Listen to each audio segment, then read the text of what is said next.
अस्सलामु अलैकुम वरहमतुल्लाहि वबरकातुहू। मैं Syed Matin Ahmed, Telugu Desam party state minority leader. आज ये जो प्रेस कॉन्फ्रेंस रखी गई है, प्रेस मीट जो रखी गई है, वो यूनिफॉर्म सिविल कोड के ऊपर रखी गई है, जिसकी वजह से आज देश भर में काफ़ी ज़्यादा परेशानी और मुसीबत उठाई जा रही है। हम जिस मुल्क हिंदुस्तान में रहते हैं, ये एक गुलदस्ता है जिसमें अलग अलग किस्म के फूल है, बगीचा है। मुसलमान है, हिंदू है, क्रिश्चियन है, सिख है, जैनिज़्म है, हर कोई है। एक ऐसा बाग है जिसकी खुशबू तमाम आलम में है, अवामुन्नास में है, बर्रे सगीर में है, हिंदुस्तान की डाइवर्सिटी। इसी के चलते हुए आजकल एक नया हंगामा बरपा है, यूसीसी यूनिफॉर्म सिविल कोड। वो यूनिफॉर्म सिविल कोड एक ऐसा है कोरोना वायरस के जैसा हो गया है कि हर कोई इसमें परेशान नहीं हो रहा है, सिर्फ एक मुसलमान ही परेशान हो रहा है। क्यों भाई, क्यों मुसलमान इतना भाग रहे, परेशान हो रहे हैं? उन्हें बुला रहा, ये कर रहा, उन्हें क्या करना है, क्या होने का है, ये परेशानी है, वो परेशानी है। यूनिफॉर्म सिविल कोड से मुसलमानों को कोई परेशानी नहीं है भाई। पूरे हिंदुस्तान के मुल्क की आबादी करीब 130-140 करोड़ है। हम है 12 से 14%। अगर आप ऑन एवरेज पकड़ लेंगे तो 12 से 15 करोड़ हमारी आबादी है माइनॉरिटीज़ की।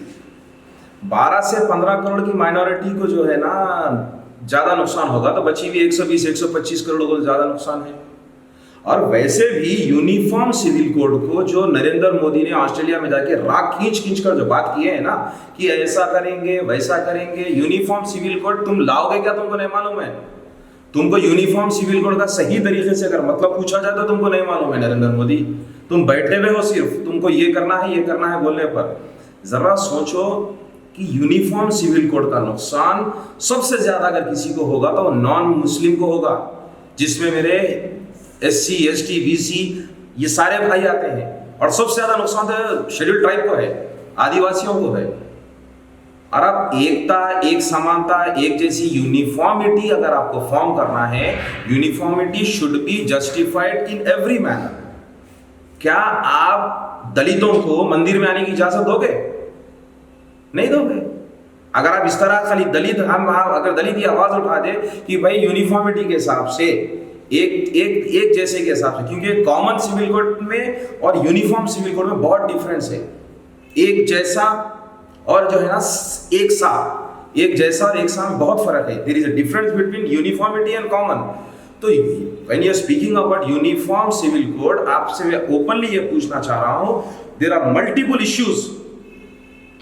हर एक irrespective of caste, creed and religion, मुसलमानों में 4 शादी का रिवाज हटाते, वो तलाक का मामला हटाते, तुम कुछ नहीं हटा सकते। 12 से 14 करोड़ की आबादी में मैं आपको बोल रहा हूं 0.1% भी ऐसे मुसलमान नहीं है जिसने 4 शादी की है। वो सिर्फ एक ही शादी की बात की है। अब मैं आपसे और एक बात बोल रहा हूं, uniformity you should bring in yourself first. Narendra Modi अपने आप में पहले यूनिफॉर्मिटी लानी चाहिए। किस तरह की यूनिफॉर्मिटी लानी चाहिए? आप पहले अपने आप को डाइवर्सिटी में लेकर आइए। You stop visiting the countries. आप पहले मणिपुर में जाइए, आप जहां दंगे फसाद होते वहां पर जाइए, ठीक है? और वैसे मुसलमान को शुरू से, चाहे वो कोई भी पार्टी हो, मुस्लिम माइनॉरिटी को शुरू से सिर्फ एक वोट बैंक की हैसियत से इस्तेमाल किया गया है। 2014 में जब उन्होंने आए थे, आने के टाइम पर वो बोले थे कि जो है ना 3 इश्यूज पर लोग वोट बैंक गए। एक था राम मंदिर, दूसरा था आर्टिकल 370, तीसरा था यूनिफॉर्म सिविल कोड। अब आर्टिकल 370 उन्होंने लेकर आए 2014 में। उन्होंने सबसे पहले राम मंदिर लेकर आए। 2014 में राम मंदिर के इश्यू पे उठाए, राम मंदिर लेकर आ गए, ठीक है। 2019 के इलेक्शन में आर्टिकल 370 का इश्यू उठाए, उसको लेकर आए, ठीक है, उसमें कामयाब हो गए। उससे मुसलमानों को कुछ फर्क नहीं पड़ा। हमारे सो कॉल्ड सेक्युलर लीडर्स, हमारे सो कॉल्ड मुस्लिम लीडर्स मुस्लिम माइनॉरिटी के वोट बैंक को यूज करने के लिए, जैसा बीजेपी और RSS Hindu vote bank use करती है, ठीक उसी तरीके से हमारे मुस्लिम लीडर्स मुसलमानों का वोट बैंक इस्तेमाल कर रहे हैं। 2014 में राम मंदिर हो गया, 2019 में जो है ना आपको ये आर्टिकल 370 का। अब 2024 के इलेक्शन का इनके पास मुद्दा है यूनिफॉर्म सिविल कोड। मैं तो बोल रहा हूं आप लेकर आओ, और सबसे पहले आपको ही हका लेंगे मेरे हिंदू भाई, यकीन जानिए। हिंदू जो एक्चुअल हिंदूज है, they will kick out this prime minister. Reason behind, सबसे बड़ा इसका नुकसान हिंदू कम्युनिटी को होने वाला है।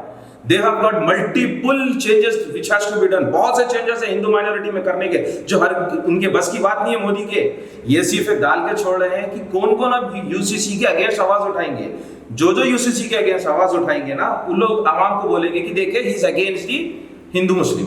तो मेरी सिर्फ आप लोग से, मुस्लिम माइनॉरिटी से गुजारिश है कि प्लीज खुदा के वास्ते ये सब झमेले में मत पड़िए, ये सब झमेले में मत पड़िए। यूनिफॉर्म सिविल कोड आने से आपका हमारा कोई नुकसान नहीं। हमारा एक दो इश्यू में यूनिफॉर्मिटी आएगी, चेंजेस आएगी। हिंदू कम्युनिटी में सब इश्यूज में चेंजेस आना है जो पॉसिबल नहीं है। तो तमाम मीडिया वालों से भी मेरी गुजारिश है, और बिलखुसूस जो सो कॉल्ड सेक्युलर लीडर्स है, मैं उनसे गुजारिश कर रहा हूँ, लॉ कमीशन ने यूनिफॉर्म सिविल कोड के समर्थन और उसके अगेंस्ट में जो भी है कि आवाम उन्नास पब्लिक जो है ना, आप अगेंस्ट में है, मैं फेवर में हूँ। जो व्यू आपको देने का है, लॉ कमीशन ने वो व्यू मांगा है, ठीक है। तो मेरी गुजारिश है तमाम एमपीज, एमएलए और कॉर्पोरेटर से कि आप जिस तरह से वोट मांगने के लिए घरे घर फिरते हो ना, ठीक उसी तरीके से यूनिफॉर्म सिविल कोड के ऊपर जो लॉ कमीशन ने जो अपना व्यू मांगा है, पब्लिक का जो व्यू मांगा है, उसके लिए आप डोर टू डोर जाइए, वहां पर उनका व्यू लीजिए, then submit that. This is the actual way you can defend the uniform civil code.